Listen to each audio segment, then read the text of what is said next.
নমস্কার দর্শক, আমাদের পেয়ারা গাছের গুটিগুলো কেমন যেন কালো হয়ে যায়। এক সময় তো প্রচুর পরিমাণে ফুল চলে আসে, কিন্তু সেই সমস্ত ফুল থেকে ফলে পরিণত হয় না। কখনো গুটি কালো হয়ে যায়, পাতা কালো হয়ে যায়, ডাল শুকিয়ে যায়, ফলন যাচ্ছে তাই হয়ে যায়। কিন্তু ফুল আসার এই সময় যদি আমরা সামান্য একটু যত্ন করতে পারি, সেই সমস্ত সমস্যাকে সারিয়ে তুলতে পারি, গাছ থেকে নিয়ে আসতে পারি প্রচুর পরিমাণে পেয়ারার ফলন। তো যাই হোক দর্শক, আজকের ভিডিওতে থাকবে পেয়ারা গাছের গুটি কালো হয়ে যায় কেন, শুকিয়ে যায় কেন, কিভাবে পেয়ারা গাছ থেকে আমরা ভালো পরিমাণে ফলন পেতে পারি। তো চলুন ভিডিওটি কন্টিনিউ করা যাক। আমাদের পেয়ারা গাছের গুটিগুলো কালো হয়ে যাওয়ার যে সমস্যা, সেটি প্রথমে আসে ভালো পলিনেশন না হলে। এই দেখুন বোলতা, আমাদের পেয়ারার ফুলগুলোকে কি সুন্দরভাবে পলিনেশন করছে। এই যে অবস্থাটি, এই অবস্থাটিতে যদি আমরা পৌঁছাতে না পারি, মানে এই অবস্থায় যদি পেয়ারা গাছে কীটনাশক ব্যবহার করে দিই, তবেই কিন্তু গেল। এরা কিন্তু গাছের ধারে কাছেও ভিড়বে না। আর যখন উপকারী সব পতঙ্গ গাছ থেকে দূরে থাকবে, ফুলের পলিনেশন ভালোভাবে হবে না, ফুল থেকে ফলে পরিণত হবে না। আর যখনই ফুলের ভালো পলিনেশন হবে না, বা কোনোভাবে যদি পলিনেশনে ঘাটতি হয়, যদি আমাদের ফুল থেকে দু চারটে গুটি বেঁধেও যায়, তবু কিন্তু সে সমস্ত গুটি ঝরে যাবে, কালো হয়ে যাবে, শুকিয়ে যাবে, হলুদ হয়ে যাবে, যে কোনোভাবে গাছ থেকে ঝরে যাবে। তাই ফুল ফুটে যাওয়ার এই সময় আমরা পেয়ারা গাছে কোনো ধরনের কীটনাশক স্প্রে করব না। যদি আমাদের পেয়ারা গাছে কীটনাশক স্প্রে করতেই হয়, সেক্ষেত্রে আমরা ফুল ফুটার আগে স্প্রে করে দেব। যেমন এই যে অবস্থাটি, এই দেখুন এখনও এই ফুলগুলো ফুটেনি, এই অবস্থাতে কিন্তু আমরা কীটনাশক স্প্রে করতে পারব। আর গুটি কালো হয়ে যাওয়ার 2 নম্বর কারণ হচ্ছে অ্যানথ্রাকনোজ নামক এক ভয়াবহ ছত্রাকের আক্রমণ। দর্শক, আমাদের এই পেয়ারা গাছগুলোতে যদি আমরা ভালো করে লক্ষ্য করে দেখব, পুরনো পাতাতে সিড বা পুরনো পাতার যে সাইড বরাবর পোড়া পোড়া ভাব দেখা যাচ্ছে, এবং সেই সমস্ত গাছেরই দেখবেন ডগাগুলো কেমন যেন শুকনো শুকনো, মানে সুস্থ সবল সতেজ ডগা নেই। সেই ধরনের সমস্যা যদি আপনি দেখেন, আপনি 100% শিওর হতে পারবেন যে আপনার গাছে অ্যানথ্রাকনোজ নামক রোগটি বাসা বেঁধেছে। আর তখনই সেই সমস্ত গাছের ফল কালো হয়ে যাবে, শুকিয়ে যাবে, গাছ থেকে ঝরে যাবে। লক্ষণটা কিছু এমন থাকবে, যেমন ধরুন এই যে গাছটি, তার এই ডগাটি নিস্তেজ, মানে অসুস্থ ডগা, এটা পোড়া পোড়া ভাব থাকবে।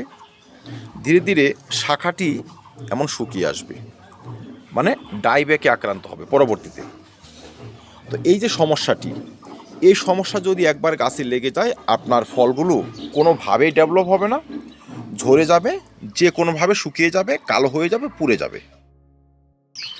বহু ক্ষেত্রে পেয়ারার ফল যথেষ্ট পরিমাণ বড় হয়ে যাওয়ার পর ফল ফেটে যায়, ফল পচে যায়, গাছ থেকে ঝরে যায়। আর তাই আমরা ভালো মানের ছত্রাকনাশক স্প্রে করব। দর্শক, ফুল যদি ফুটে যায় সেই অবস্থাতে তো ছত্রাকনাশক স্প্রে করা যাবে না। তাই ফুল আসার আগে এবং ছোট অবস্থায় ফুল থাকার পরও কিন্তু আমরা স্প্রে করতে পারবো।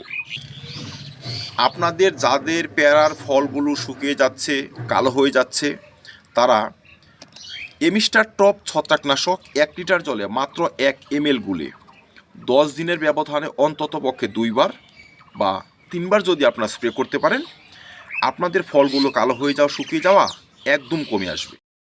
এমিস্টার টপ যদি আপনারা স্প্রে করবেন বিকেলবেলা। কিছু কিছু গাছের আবার শাখা মরার সমস্যা দেখা যায়, ফল ফেটে যাওয়া, ফল ঝরে যাওয়ার সমস্যা প্রবল। তারা ফুল আসার আগে গাছে টাটা ব্লাইটক্সের মতো কপারযুক্ত ছত্রাকনাশকও স্প্রে করতে পারবেন।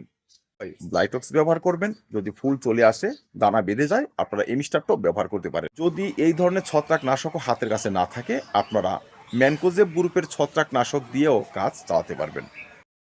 আমার এই গাছটি দেখুন কত সুন্দর গুটিগুলো আসছে না, প্রচুর পরিমাণে ফুল। তার ডগাটি দেখুন কেমন সুস্থ, সতেজ এবং তরতাজা। ডগাকে আপনার এই অবস্থায় নিয়ে যেতে হবে। পোড়া এবং অসুস্থ ডগা সম্পন্ন গাছে ভালো পরিমাণে ফলন হবে না, গাছের ফল শুকিয়ে যাবে, পুড়ে যাবে বা হলুদ হয়ে ঝরে যাবে।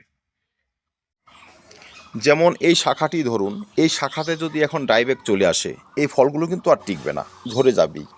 যেমন এই শাখাতে ডাইব্যাক চলে এসেছে অলরেডি। তো এই যে কন্ডিশনটি যদি এমন হয়ে যায় আপনার কাছে, তখন আপনাকে করণীয় কী করতে হবে? প্রথমে শাখাটি এখান থেকে কেটে দিতে হবে, কিছুটা কাঁচা অংশ সমেত কেটে দিতে হবে। তারপর করতে হবে ডাইব্যাক বা ডাল মরে গিয়েছে কী জন্য, সেই রোগের চিকিৎসা। পেয়ারা গাছে যে সমস্ত কারণে শাখা মরা রোগ চলে আসে, তার মধ্যে একটি হচ্ছে যদি মাটি থাকা কৃমি পেয়ারা গাছ শিকড়কে নষ্ট করে ফেলে, তার জন্য। তো দর্শক, ইচ্ছে করলে কিন্তু আমরা প্রতিটি পেয়ারা গাছে এই সময় কৃমিনাশক ব্যবহার করতে পারি।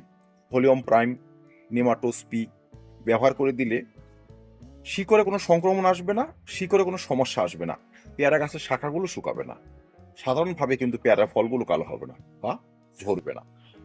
আর অনেকে ভাবতে পারেন যে এখন তো গাছে ফুল রয়েছে, এখন কি ব্যবহার করা যাবে? যাবে।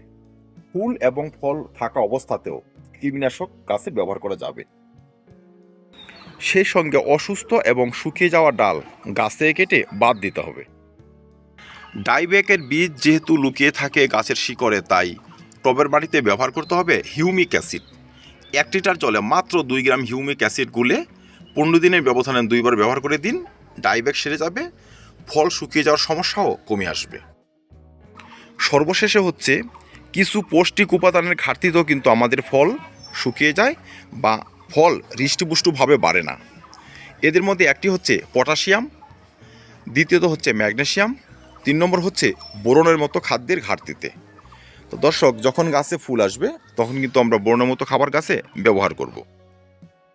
পেয়ারা গাছে যখন ফুল আসবে সেই সময় থেকে যদি আমরা ভালো মানের পটাশিয়াম গাছে স্প্রে করতে পারি বা টবের মাটিতে দিতে পারি, সেই ধরনের সমস্যা আসে না।